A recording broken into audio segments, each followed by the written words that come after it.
viewers, welcome to Shenba's Creativity. நம்ம சேனலை subscribe பண்ணாமல் இருந்தீங்கன்னா மறக்காமல் சப்ஸ்கிரைப் பண்ணிக்கோங்க. பக்கத்தில் உள்ள பெல் ஐக்கானை ப்ரெஸ் பண்ணிக்கோங்க. இன்றைக்கி நம்ம கிச்சனில் முட்டை ஆப்பம் எப்படி பண்ணுறதுன்னு பார்க்கலாம்.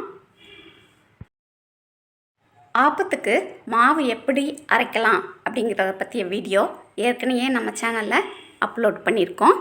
அதோட லிங்க்கை டிஸ்கிரிப்ஷனில் கொடுத்துருக்கேன், தேவைப்படுறவங்க பார்த்துக்கிங்க. அரைச்ச மாவை 8 மணி நேரம் புளிக்க வச்சு எடுத்துக்கிங்க. ஆப்பச்சட்டியை அடுப்பில் வச்சுக்கலாம். ஆப்பம் ஊற்றுறதுக்கு முன்னால் 1 டீஸ்பூன் எண்ணெய் ஊற்றி துணி வச்சு ஆப்பச்சட்டியை நல்லா தொடச்சி எடுத்துருங்க. ஆப்பம் ஊற்றுறதுக்கு முன்னாலேயும் இந்த மாதிரி எண்ணெய் ஊற்றி துணி வச்சு துடைக்கணும். ஆப்பம் ஊற்றி முடித்த பிறகு சட்டியை கழுவிட்டு இந்த மாதிரி எண்ணெய் ஊற்றி துணியை வச்சு தொடச்சிட்டு செல்ஃபில் வச்சிங்கன்னா நம்ம ஒவ்வொரு தடவையும் ஆப்பம் ஊற்றி எடுக்கும்போது சட்டியில் ஒட்டாமல் அழகாக எடுக்க வரும்.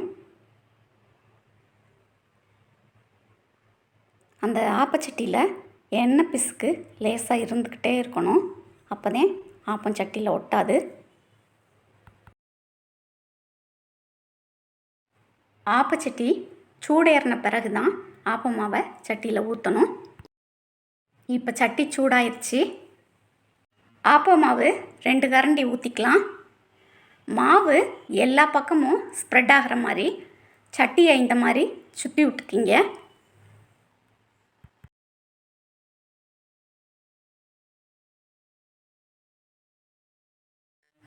ஃப்ளேமை குறைச்சி வச்சுக்கிங்க. இப்போ ஒரு முட்டையை உடச்சி அதில் ஊற்றிக்கலாம். தேவையான அளவு உப்பு போட்டுக்கலாம்.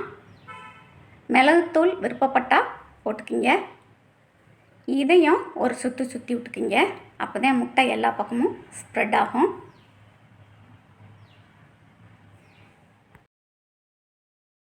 எண்ணெய் 2 டீஸ்பூன் ஊற்றிக்கலாம்.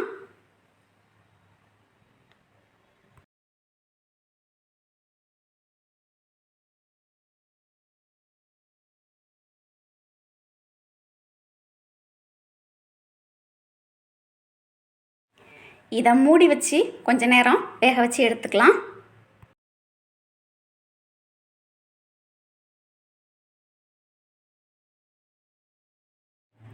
ஓரம்லாம் நல்லா செவந்து ஆப்பம் வெந்துருச்சு.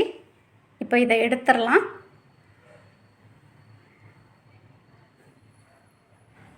முட்டை ஆப்பம் அருமையாக ரெடி ஆயிடுச்சு.